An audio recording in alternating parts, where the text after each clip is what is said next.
Righty. Okay, now let's get on to the big one and the predictions for the main card of UFC 284. I am hyping this one a little bit because, to be honest, outside of the main event, this is a horrendous excuse for a pay-per-view card, and this will become crystal fucking clear as I go through each fight. Now, this was kind of highlighted to me by an interview that was done with Dana White. I think it was about a week ago, exclaiming that this was going to be the biggest selling pay-per-view in UFC history. He usually does one of these whenever he's scared that a card is going to tank, and all I can say is, yeah, sure, mate. That is some delusional shit there. I would be honestly shocked if this pay-per-view gets 500k. There will be a lot of lying, I think, about how much they sell on this one. Anyway, let's get into taking a massive bite out of this mostly shit sandwich. Alright, so fight one on the card is a light heavyweight matchup between Jimmy Crute and Alonzo Menifield. Now, to be honest, this isn't too bad a matchup to put on a main card of a fight night. If this was like a co-main event on a weekly ESPN card, I wouldn't complain. And as an opener on a main card of a pay-per-view, it just about squeaks by as possible.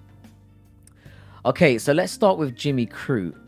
There was a time when I was pretty high on this guy. He's young, he has really good wrestling and takedown skills in a division in particular where this is really lacking. Looking back though, his wins against Oleksiejczuk and Bukauskas look fairly poor in hindsight, and he has since been fucking destroyed by Smith, and I mean, he got destroyed by Jamal Hill, but they're not the most terrible losses, I guess. He also has wins against Sam Alvey. I love Sam Alvey. I occasionally jump in on his YouTube channel, which is just one of the most honest and just nice YouTube channels But he also had a bad loss against Serkinov. Now, the thing is, despite these really up and down performances, there really is a lot to work with him. You know, as I said, the man's young, and he should be improving at a pretty rapid pace. Now, Menifield, admittedly, is a little bit more one-dimensional. The loss he took against William Knight, who has zero gas tank, was quite a shocker for me. But he's been dusting guys off in his last few, including Serkinov, who Crute lost to, as I mentioned. Now, Alonzo, funnily enough, is a really heavy underdog in this one. And I can see a clear path for him to win. I don't like Crute's chin, and there is a huge potential here. But has he bridged that gap in time? This fight is either going to be Crute dragging him down and winning on the ground sort of later on in the fight, or Alonzo catching him on the chin and possibly finishing him with ground and pound.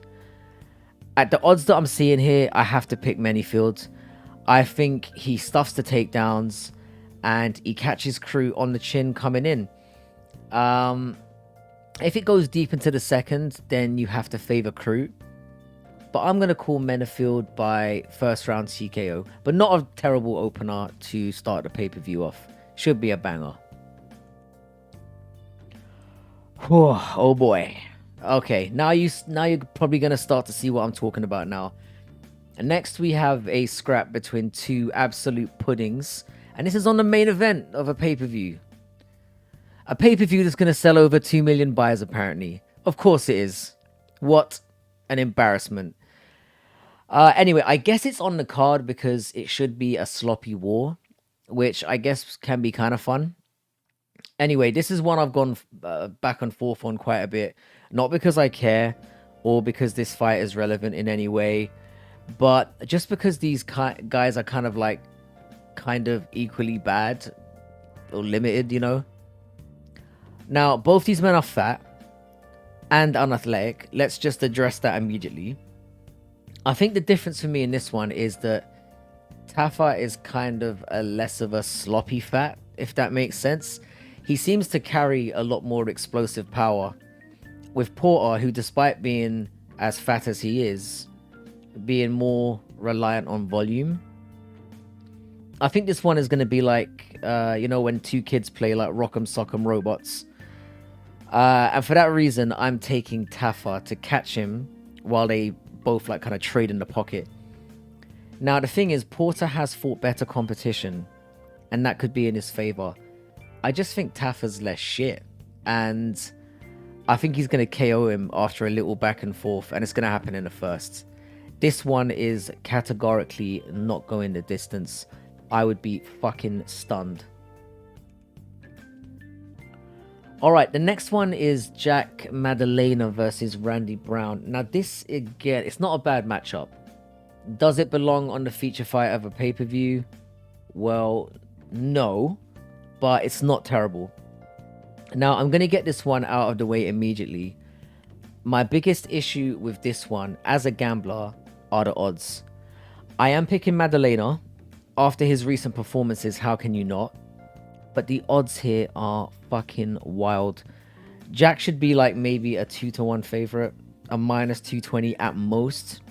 Minus 315 against the guy as lengthy and dangerous as Brown is far too wide for me. And for that reason, I'm totally fading this one. I'm not going to touch it. This is the fight where we find out if Maddalena is the truth or not. And to be honest, I do think he will get his hand raised. I think it's going to be more difficult than people think though. If he goes out there and makes Brown look like he has done to Roberts and Amiev, there's no doubt in how far this guy will go.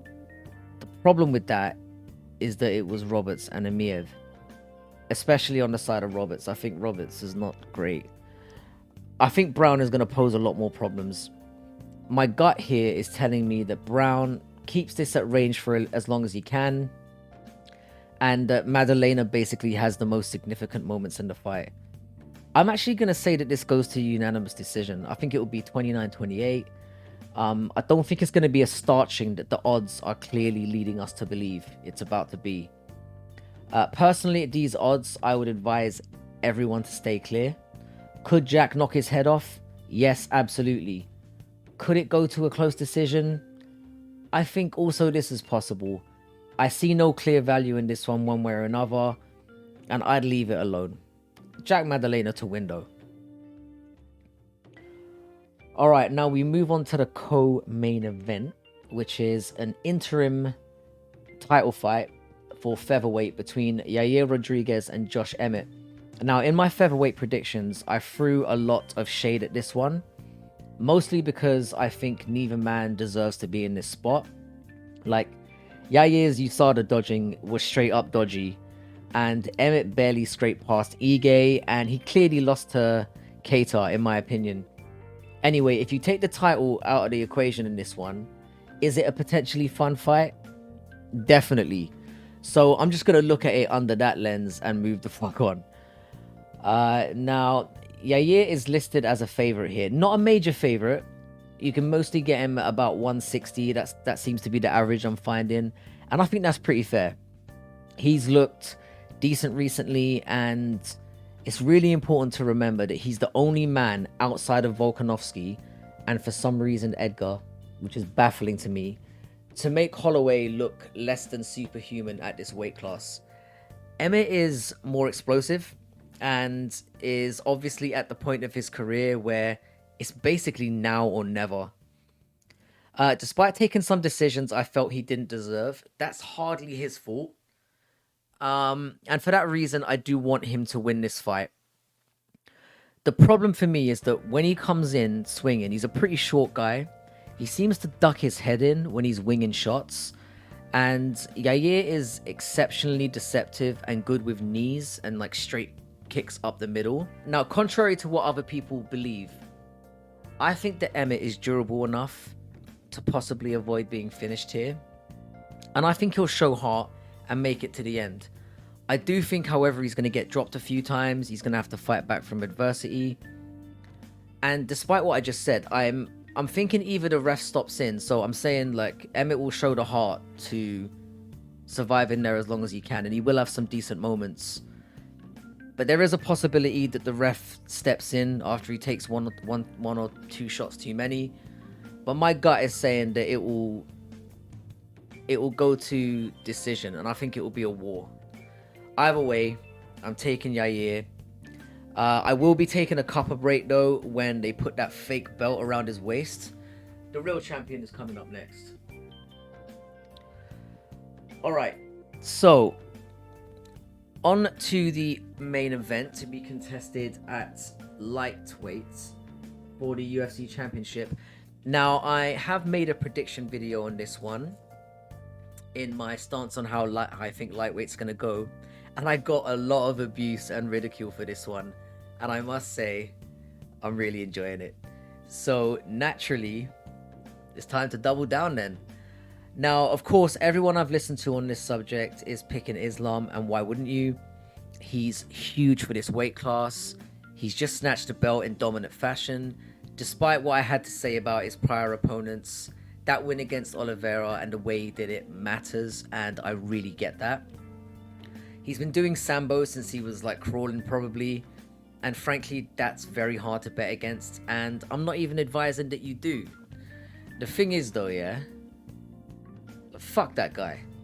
Like, conventional wisdom will tell you that Islam is way too big and strong, and adversely that Volkanovski is way too small, especially at this weight class. I'm making my pick not on the basis that I'm shitting on Islam's skills.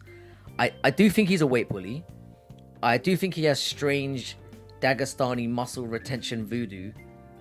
But just like I died on my shield with Oliveira, I really just believe in Volkanovski. He's improved measurably in every fight he's had in the UFC. He has a really broad skill set. He has an insane gas tank. He can stand and bang. He scrambles like really, really well.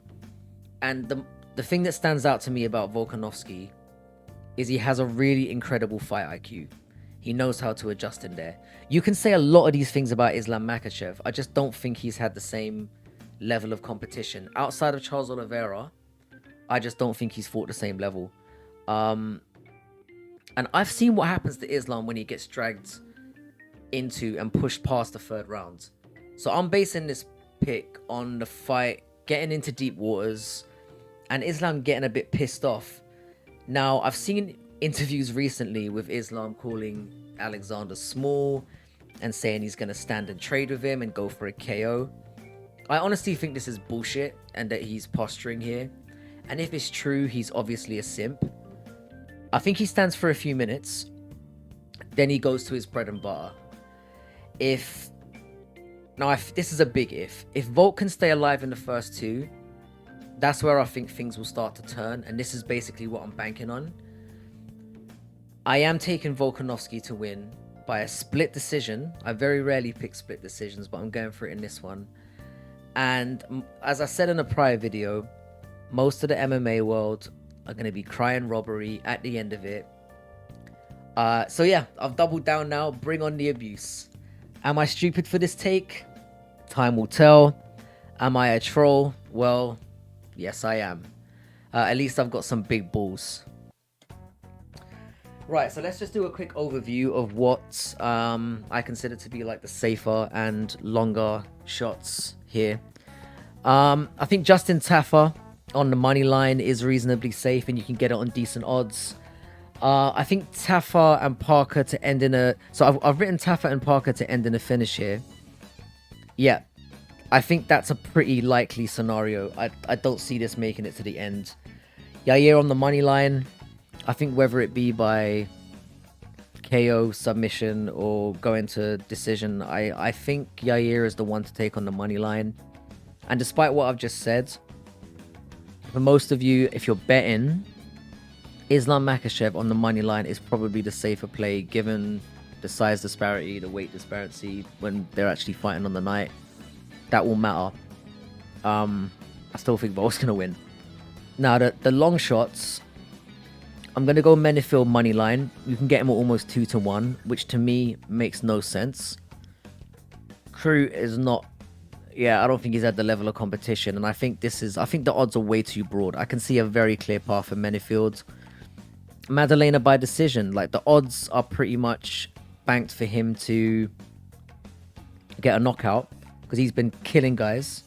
So yeah, the Maddalena by decision.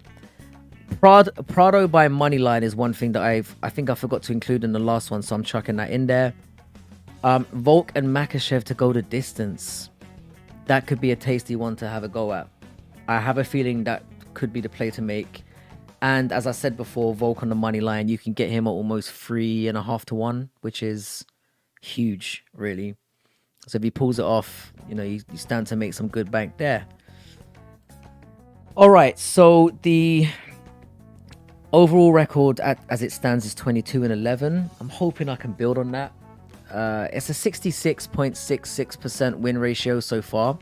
It has dropped from 68, I think it was, on the last card, despite me having a positive ratio on the last card.